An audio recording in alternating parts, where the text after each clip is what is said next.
అజ్ఞాతంలోకి మొత్తం మీద బయటకు వచ్చారు.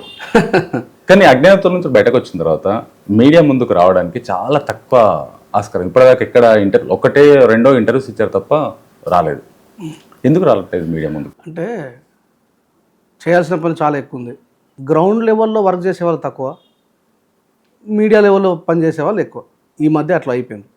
సో మేము ప్రజల లోపలికి పోయి పని చేయాలనుకున్నాం కాబట్టి ఎక్కువ గ్రౌండ్ వర్క్ని ఇంట్రెస్ట్ చూపిస్తున్నాం, అంతే తప్ప ఇంకేం లేదు. విగ్రహ ఆవిష్కరణ ఎందుకు చేస్తున్నారు అసలు?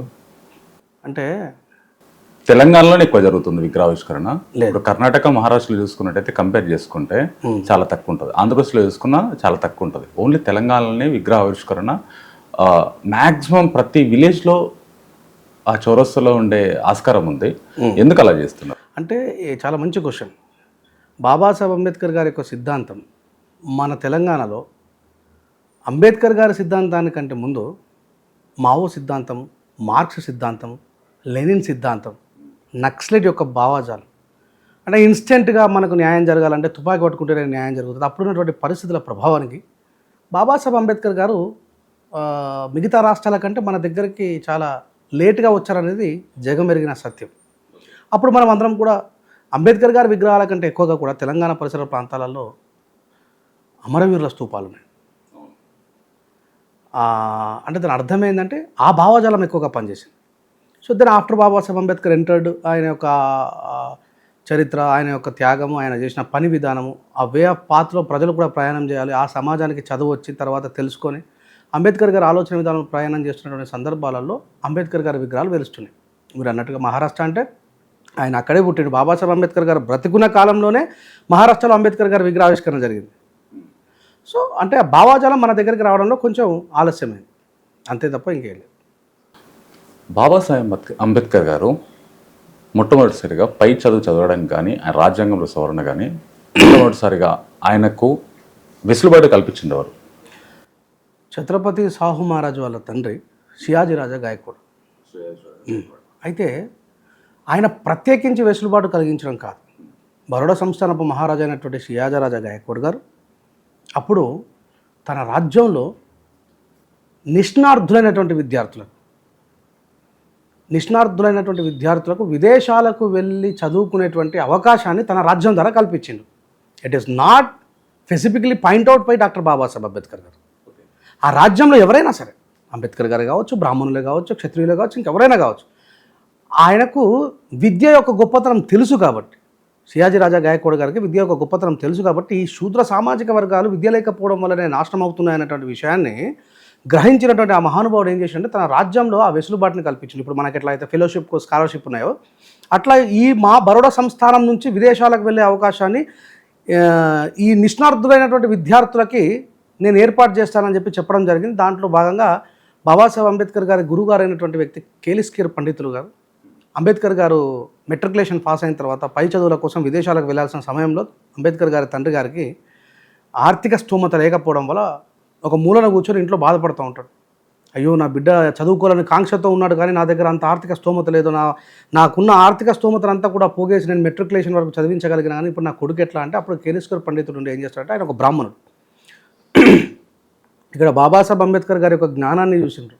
అక్కడ బ్రాహ్మణుడా అంబేద్కర్ దళితుడు అనే విషయాన్ని పక్కన పెడితే నేను చాలా సందర్భాల్లో చెప్పాను, బ్రాహ్మణులలో మంచోళ్ళు ఉన్నారు, బ్రాహ్మణులలో చెడ్డోళ్ళు ఉన్నారు, దళితులలో చెడ్డోళ్ళు ఉన్నారు, దళితులలో మంచోళ్ళు ఉన్నారు. ఏ కులంలోనైనా స్పెసిఫిక్లీ ఈ కులం దీనికి సంబంధించిందని చెప్పడానికి లేదు.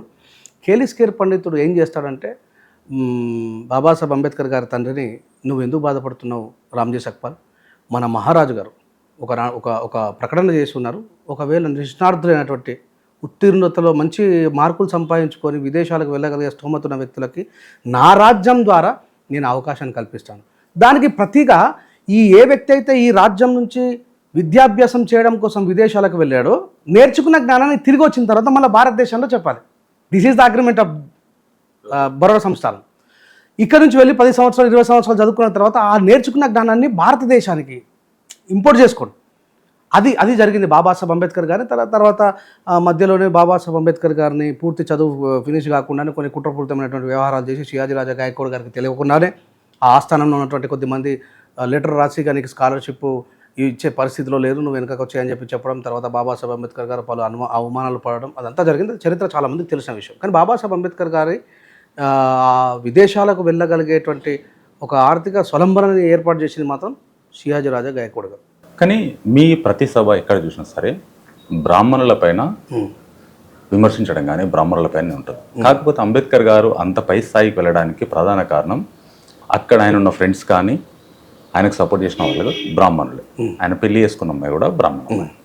కానీ మీరు ఆయన సిద్ధాంతం పట్టుకొని వీళ్ళని విమర్శించడం ఎంతవరకు? కొన్ని లైవ్ ఎగ్జాంపుల్స్ కానీ కొన్ని లైవ్లో జరుగుతున్న సంఘటనలు నేను ఎగ్జాంపుల్ చేసుకొని మాట్లాడతాను ఎప్పుడైనా సరే.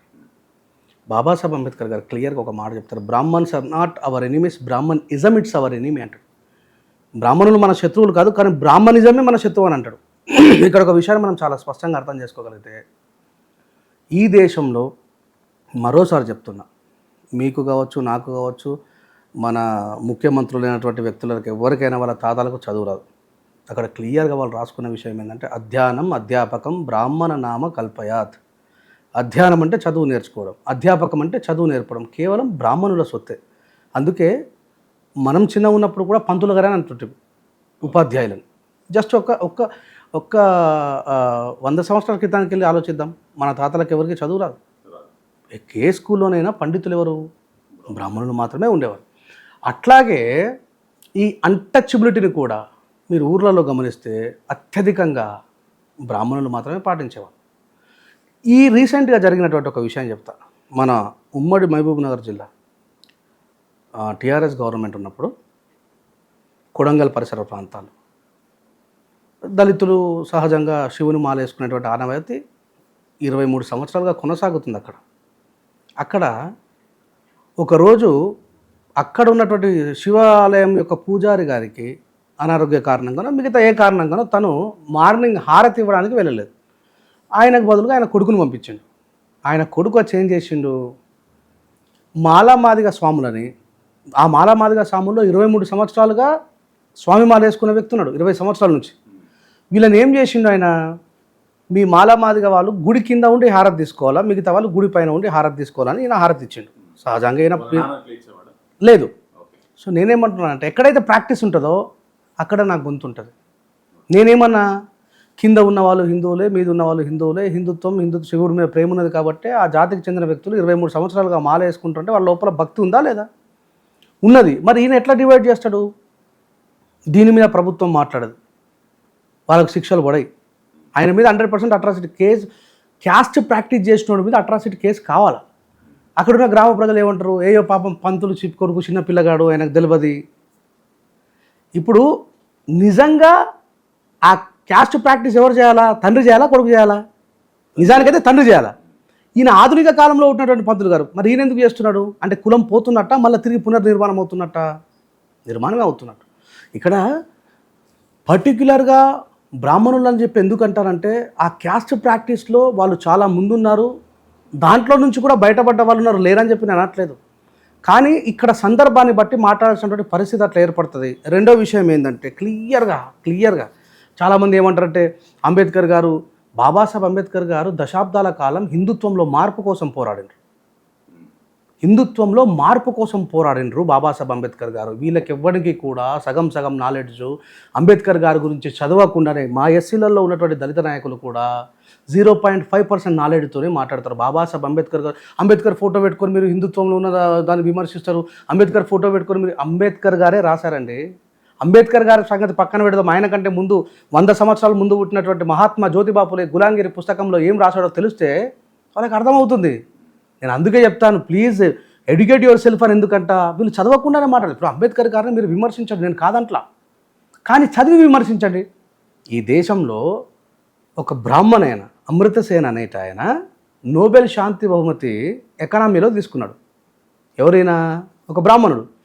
ప్రపంచ మీడియా ముందు కూర్చున్నప్పుడు ఆయనని మీడియా మైకులు పెట్టి అడిగింది, ఎకనామీలో మీ గురువు ఎవరు అని, ఆర్థిక శాస్త్రంలో మీకు ప్రోద్బలం ప్రోత్సాహం మీ గురువు ఎవరు అంటే బాబాసాహెబ్ అంబేద్కరే నా గురువు అని చెప్పి మాట్లాడిండు. మన రీసెంట్గా జరిగింది, మీరు గూగుల్లో సెర్చ్ చేసుకుని ఇప్పుడు చూసిన అమృత్సర్ ఎవరు నా గురువు అని బాబాసాహెబ్ అంబేద్కర్ గారు అన్నారు. అంటే ఈ దేశం నుంచి విదేశాలకు వెళ్ళి ఎకనామిస్ట్గా రూపాంతరం చెంది వచ్చినటువంటి వ్యక్తి అండి ఆయన. వీళ్ళు ఎంతసేపు అంబేద్కర్ ఒక చిన్న కులం చట్టంలో చూసి రాజ్యాంగం రిజర్వేషన్ గురించే మాట్లాడతారు.